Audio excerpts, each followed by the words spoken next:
तो दोस्तों आज के वीडियो में हम स्प्लेंडर प्लस और होंडा लीवो दोनों को ही कंपेयर करके जानने वाले हैं कि यहाँ पे आपके लिए स्प्लेंडर प्लस ज्यादा बेहतरीन रहने वाली है या तो फिर होंडा की लीवो। अब अगर हम स्प्लेंडर प्लस के बारे में बात कर रहे हैं तो वो बाइक ऐसी है जो कि अपने सेगमेंट वाइज और ओवरऑल सभी सेगमेंट की बाइक के साथ भी अगर हम कंपेयर करें तो Splendor plus is the top most selling bike in the world. और अगर हम होंडा लीवो की तरफ देखने जाते हैं तो होंडा लीवो प्रीमियम 110 सीसी बाइक है और होंडा की तरफ से 110 सीसी में सबसे ज्यादा सेल होने वाली बाइक है होंडा लीवो, यानी कि एक ऐसी बाइक जो कि वर्ल्ड वाइड सबसे ज्यादा बिकती है और दूसरी एक ऐसी बाइक जो कि एक कंपनी के लिए, एक स्पेसिफिक कंपनी के लिए सबसे अच्छी सेलिंग लेके आ जाती है 110 सीसी सेगमेंट में। तो चलिए इन दोनों ही बाइक को कंपेयर करके जानते हैं कि which one is the best for you. और अगर अभी तक आप इस चैनल पर नए हैं और सब्सक्राइब नहीं किया ना तो भाई सब 2 मिनट निकाल के सब्सक्राइब बटन प्रेस करके बाजू में दिया गया नोटिफिकेशन बेल ऑन करना ना भूले। So let's get started without wasting a time. तो सबसे पहले हम चले जाते हैं यहाँ पे इन दोनों ही बाइक के लुक के ऊपर। तो भाई लोग लुक इज सब्जेक्टिव मैटर, लेकिन हाँ रियल लाइफ में अगर मेरी चॉइस के अकॉर्डिंग मुझे इन दोनों में से कोई पिक करने को बोला जाता देन आई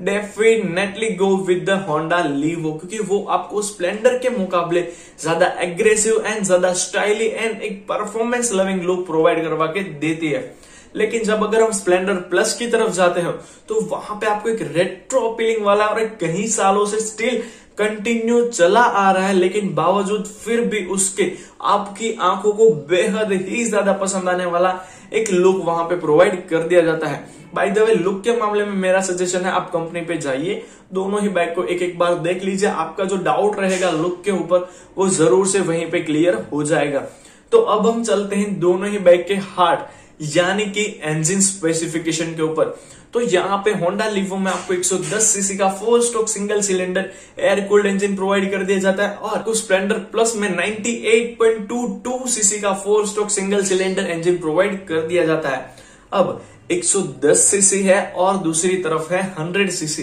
तो यहाँ पे सीधी सी बात है कि आपको ज्यादा फिगर रहेगा, उसकी पावर जो है वो ज्यादा ही मिलने वाली है। और ये रियल लाइफ में भी साबित हो चुका है कि स्प्लेंडर प्लस के मुकाबले जो होंडा की लीवो है उसकी पावर ज्यादा ही रहेगी, क्योंकि उस बाइक में आपको एक बड़ा इंजन देखने को मिल जाता है in compare to Splendor plus. लेकिन जब बात आ जाती है रियल लाइफ परफॉर्मेंस की तो वहां पे भी स्प्लेंडर प्लस का जो 100 सीसी इंजन है ना वो भाई साहब गजब का है। सबसे अच्छा 100 सीसी इंजन फाइंड आउट करने जाए तो मेरे नजरिए से वो आपको स्प्लेंडर प्लस में प्रोवाइड कर दिया जाता है। 100 सीसी का इंजन होने के बावजूद वो लीवो को ड्रैग रेस के मामले में या तो फिर रियल लाइफ में अगर आप इन दोनों ही बाइक को चलाते हो ना तो लीवो के मुकाबले तो लीवो के कदम से कदम मिलाती हुई परफॉर्मेंस आपको स्प्लेंडर प्लस निकाल के दे देती है। और भाई अगर आपकी चॉइस ऐसी है ना कि आपको एक बस नॉर्मल सी राइडिंग चाहिए और एक ऐसी बाइक चाहिए जो कि आपको नॉर्मल राइडिंग के साथ साथ एक अच्छी माइलेज भी निकाल के दे, देन वहां पे आपके लिए Splendor plus is the best one option. और अगर आपकी रिकमेंडेशन कुछ ऐसी है कि आपकी जो नई बाइक होगी वो आपको पावर भी निकाल के दे और उसके साथ साथ 60 के आसपास का ठीक ठाक सा माइलेज निकाल के दे, देन आपके लिए होंडा लीवो का इंजन काफी ज्यादा शानदार रहने वाला है। और अगर हम इन दोनों ही बाइक की अगर हम ऑन रोड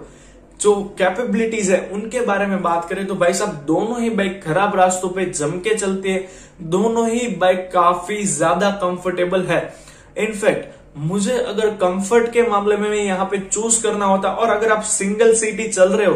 तो अगर आप अकेले ही अपनी बाइक को ड्राइव कर रहे हो ना तो वहां पे स्प्लेंडर प्लस आपके लिए काफी ज्यादा शानदार ऑप्शन हो जाती है in compare to Honda Livo, क्योंकि लीवो का जो फ्रंट सस्पेंशन है ना वो कहीं ना कहीं आपको थोड़ा सा हार्डर लगेगा in compare to Splendor plus के फ्रंट सस्पेंशन के मुकाबले। और अगर आप एक ऐसी बाइक फाइंड आउट कर रहे हो जो कि आपको फ्रंट में तो ठीक ठाक है लेकिन रियर में भी अच्छी राइडिंग क्वालिटी प्रोवाइड करवा के दे, देन वहां पे स्प्लेंडर के मुकाबले लीवो का जो सस्पेंशन सेटअप है वो ज्यादा बेहतरीन हो जाता है। यानी कि अब आपको देखना है कि अगर आपको ज्यादा तौर पे अकेले ही चलना होता है ना अपनी बाइक में और पीछे कोई वेट कैरी करना होता है तो देन वहां पे आपके लिए स्प्लेंडर प्लस काफी ज्यादा शानदार ऑप्शन रहेगी। और अगर आपको डेली किसी को अपने पीछे बिठा के चलाना पड़ता है और उसकी भी राइडिंग क्वालिटी आपके लिए मैटर करती है, देन वहां पे आपके लिए होंडा लीवो काफी ज्यादा शानदार ऑप्शन हो जाती है। और अगर हम बात करें इन दोनों ही बाइक की प्राइसेस के बारे में, तो स्प्लेंडर प्लस का जो टॉप एंड वेरिएंट है वो आपको ऑन रोड दिल्ली के अकॉर्डिंग तकरीबन 78,000 के आसपास मिल जाता है। और जो होंडा लीवो है उसका जो टॉप एंड मॉडल है वो आपको ऑन रोड दिल्ली के अकॉर्डिंग 75,000 या तो फिर 76,000 के आसपास मिल जाता है। यानी कि लीवो के मुकाबले स्प्लेंडर प्लस आपको 7 से 8,000 रुपए कम प्राइस में मिल रही है। बजट कहीं सारे लोगों के लिए अपनी फर्स्ट प्रायोरिटी पे आ जाते हैं, तो सबसे पहले अपना बजट डिसाइड कीजिए, बाद में आपके लिए सभी रास्ते ऑटोमेटिकली क्लियर हो जाएंगे। और अगर हम यहाँ पे इन दोनों ही बाइक के कुछ फीचर लिस्ट की बात करें ना, तो सबसे पहले अगर हम स्प्लेंडर की तरफ देखें तो वहां पे आपको फीचर नहीं भाई कुछ नहीं है, सिर्फ एक एक्सेंस टेक्नोलॉजी प्रोवाइड कर दी जाती है जिसके तहत 8 या 9 नए एडवांस सेंसर सिस्टम मिल जाते हैं और उसी में i3 सिस्टम भी इंक्लूड होके आ जाती है। जबकि अगर आप लीवो की तरफ जाते हो तो वहां पे i3s की जगह लीवो में आपको SI टेक्नोलॉजी मिल जाती है, साथ ही साथ एक ESP टेक्नोलॉजी भी मिल जाती है, जिससे कि आपकी बाइक का जो इंजन है वो बिल्कुल ही i3 सिस्टम की तरह ही वर्क करने वाला है। यानी कि ट्रैफिक में रुकते आपकी बाइक ऑटोमेटिकली बंद हो जाएगी, फिर आप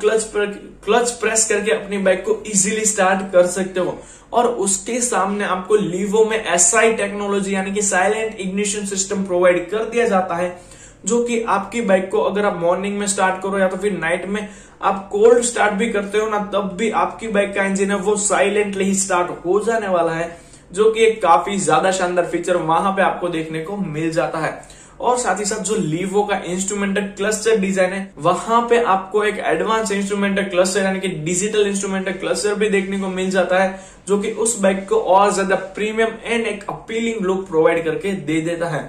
ओवरऑल लीवो जो है ना भाई साहब, वो तो मुझे लगता है हॉर्नेट हो गई या तो फिर SP125 इन सभी की एक कैटेगरी है। उन सभी का अगर आप मैट ब्लैक और साथ ही साथ रेडियम कलर वाला ऑप्शन देखने जाते हो ना, तो सभी की सभी सेम ही लगती है, कोई ज्यादा डिफरेंस आपको SP और लीवो में देखने को नहीं मिलता। लेकिन हाँ, अब हम चलते हैं फाइनल कंक्लूजन की ओर कि इनमें से आखिरकार आपके लिए स्प्लेंडर प्लस ज्यादा बेटर है या तो फिर होंडा लीवो। तो भाई अकॉर्डिंग टू माई रिव्यू कि अगर मुझे कोई ऐसी बाइक फाइंड आउट करनी होती जिसे मैं डेली सिंगलली चलाता हूं और मुझे ज्यादा कुछ पावर से लेना देना नहीं है, बस एक नॉर्मल सी पावर मिल जाए, साथ ही साथ वहां पे मुझे अबव 65 या तो नियर टू 70 की माइलेज भी मिल जाए और रफ एंड टफ यूज के लिए भी कैपेबल बाइक मिल जाए और साथ ही साथ लॉन्ग टर्म यूज में भी आए, then I definitely go with the Splendor plus. और अगर आप कोई ऐसी बाइक फाइंड आउट करे जहां पे आपको एक अच्छा खासा 125 या 160 सीसी इंजन वाली बाइक जो आती है उसका लुक मिल जाए, साथ ही साथ एक एडवांस फीचर लिस्ट मिल जाए और साथ ही साथ 110 सीसी का सबसे पावरफुल इंजन भी मिल जाए और वो भी नियर टू 55 या 60 की माइलेज के साथ, then I definitely go with the Honda Livo. तो बस दोस्तों यही थी हमारी आज की वीडियो। आप देख के आपको वीडियो पसंद आई हो तो for more the vintage video please subscribe the channel and don't forget to hit the bell icon for regular video notifications update. So thank you friends for watching this video till to the and.